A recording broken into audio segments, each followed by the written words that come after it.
What's up, guys? My name is Ty. The rules and regulations that will be discussed in this video apply to all games hosted by me. Be sure to pay attention to all the details, as these rules are made for your safety and enjoyment of the game. Every airsofter must understand one thing. We are allowed to play on this property as a privilege. It's never a right. My father-in-law Joe lets us play here out of the generosity of his heart. He asks nothing in return. Please show him and his property the highest respect. Also, if you see Joe out on the field, please take a minute to tell him thanks for letting us play on his land. As soon as you pull off the road and onto the driveway leading to the field, you will see a house and buildings. This is Joe's home, so please drive slow and cautiously. There are animals and people that live here, and there is no reason to drive fast past this house. Even if you've been here before, please drive slowly. An accident here would easily get us kicked off this property, so please show your respect. Respect the property as soon as you arrive. Clean up your area. Anything you bring with you needs to leave with you. Even if the trash isn't yours, pick it up. The field should be cleaner than when we step foot on it. If you happen to find someone's lost equipment, please bring it to me. If you lose something, see me for lost and found items. We are allowed to play here as long as everybody understands that you are responsible for your own actions. This is Airsoft. There's nothing soft about it. You could fall, you could trip, you could break your leg and hurt yourself in 100 ways. You could lose an eye, you could lose a tooth, you could get welted up everywhere. God has given us all brains. Use it. Play smart, be responsible, play it safe. Airsoft is about honor and integrity. Both of these things are a requirement. If you're going to show up to this field and not play with honor and not call all of your hits, then don't come out. Don't waste my time, don't waste other people's time. We spend a ridiculous amount of money on our hobby, on our sport, on our passion. Why do that if you're not good enough to play by the rules? Wouldn't it be cheaper to stay at home and play first-person shooter video games? That is what you'd be doing if you were found cheating on my field. Other players, game masters, and I are constantly watching. You will be asked to leave, no exceptions. Other conduct that is never allowed at any of my games are the following. No excessive, offensive language, especially towards others. So guys, let's just keep it as clean as we can while we're out there. Arguing with other players is never acceptable. Physical contact with other people should never happen. I, in no way, ever want to hear someone out there screaming across the field that they hit someone and are trying to call them out. Guys, we wear a ton of gear, and we try to hit people at our maximum range. Most of the time, you can't really see your BB past 150 feet plus. Don't assume that you hit them. Keep putting rounds downrange until you hear them call out. It's that simple. Lastly, being outwardly stupid and the general lack of respect towards others and this property is a no-go. If I see or hear you out there being dumb and or dangerous, you are gone. Period. Any issue or concern about anything on the field, including other people, needs to be brought up to me or a game master in private. We will promptly take care of the concern. We are all adults. Let's make sure we act like it. No one needs to lose their cool. Eye protection is the most important piece of gear you will bring with you to the field. It may never, ever leave your face while game is in play. Under no circumstances will that be allowed. Even if you're in the parking lot when the game is still going, there are no safety nets, and a stray BB could whiz by. Eyewear must stay on. All eyewear must be ANS Z87.1 rated or higher. That marking must be on the eye protection for it to be allowed on the field. Paintball masks, like this one, do not have this marking but are allowed. And actually I encourage them for the added face protection. Now high quality steel mesh, again, steel mesh, not plastic, do not have this marking. They are still allowed, but they must be top quality steel mesh. We will be checking. Make sure you can prove your eyewear's ballistic rating. It is recommended that all players wear full seal eye protection, like these. They seal completely around your eyes. However, you may choose to wear glasses-style eye protection if you prefer. There is a much greater risk of injury if you wear mesh-style protection or glasses-style protection because they don't fully cover your eyes. Eyes cannot be replaced. You know the risks. You tell me, is it worth it? Whatever you choose, make sure that your eyewear will stay on your face, be fog-free and comfortable for the entire day. Blind man. That is the phrase you will say and or repeat if there's a safety issue on the field. Blind man. If someone is injured or accidentally loses their eye protection, yell this so all can hear. If you hear blind man being called, repeat it until the game comes to a halt. During this time, all players must place their weapons on safe and stay in place until further instructions are given. No advancing, no medicing, or doing anything game related at this time. The issue will be resolved and the game will continue from there. Please use the blind man rule if you see anything else out of place, including four-wheelers, non-players on the field, or horseback riders. These things can happen, so please keep a sharp eye.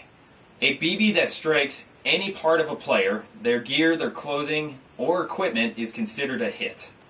The weapon in your hand does not count. Holstered weapons and slung secondary weapons on your back are considered part of your equipment and constitute as a hit. Ricochets off objects do not count, but you better be 100% sure it was a ricochet. Otherwise, you should call the hit if there's any questions. Be a good sport and congratulate the shooter of his marksmanship. When hit, signal or yell to the shooter and place your red dead rag on your head or hold it high up in the air, then sit down or lay down. I'll say this one more time. After being hit, you must sit down or lay down, no standing. This is where you would call out for a medic and or head back to the respawn point. Down players may be moved by a live player by placing a hand on them and escorting them to safety. However, if the live player gets hit in this process, that person is hit and must stop moving the down player immediately. Engagement limits and FPS class requirements are shown in this chart. You can easily see your FPS limit with the BB weight you prefer. No weapon will be allowed past these FPS limits. Riflemen and support weapons may shoot full auto and or semi-auto. A DMR can be bolt action or semi-auto, but they must have full auto disabled. Sniper class weapons must be bolt action and they must have a secondary weapon. No exceptions. All weapons will be chronographed for this event. Sniper class weapons cannot engage targets within 80 feet. They must use their secondary weapon. A DMR class weapon cannot engage targets under 50 feet and are recommended to have a secondary weapon.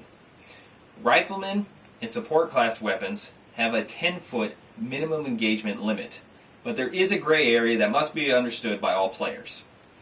If you come up to a player that is facing the other direction and is not expecting the hit, you should give them the option and say, bang kill.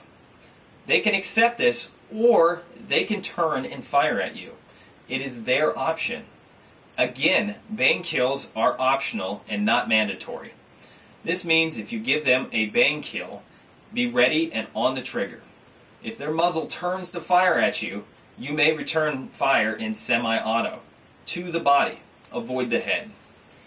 Make sure the person is not just turning around to look at you before you pull the trigger. This method prevents players from trying to bang kill a large group, since it leaves it up to the player if they want to accept the kill. This is always a sticky situation. Use your brain, and remember, if you challenge a bang kill by turning and firing, you acknowledge the consequences of your actions, and you could take a close hit. When in doubt, back up outside the 10 feet and take the shot in semi-auto, or attempt a rubber knife kill. Rubber or plastic knives are allowed. Do not jab or throw a rubber knife at anyone. To successfully knife kill a player, all one has to do is just touch them lightly with it. That person is now dead and cannot be medicked. They must place their red dead rag on their head and go directly back to the respawn. Knife kills are 100% undisputable. If you get touched by a knife, you are dead. But remember, When you're trying to take down a player with a knife, they may turn at you at any moment and see you. Understand you could take a very close hit. Be mindful of your actions. Grenades are allowed for this event. The only authorized grenades are Tornado and Thunderbee grenades. A BB does not have to hit you for it to be considered a kill. If the BB does hit you, you are dead. There are no questions to that. But if a grenade goes off within 10 feet of your person, you are dead. Unless you are behind hard cover. What is hard cover? Small trees are not hard cover. Tall grass is not hard cover. Other players are not hard cover. Your body must be hidden behind an object like a stack of logs, an embankment, a bunker, or a very large tree. You must be completely covered. Pyro of any type is a no-go. If it's got a fuse, it's not allowed. The only smoke allowed is cold burning smoke like these. That's it. No exceptions to that. The medic rules for this game are very simple. We will be using the IFAK rules. IFAK stands for Individual First Aid Kit. You will need to have an IFAK pouch attached to your gear and clearly marked. It can be a side pants pocket if you prefer, but understand where you place this pouch speeds up the time it takes to be medicked. You must provide this pouch.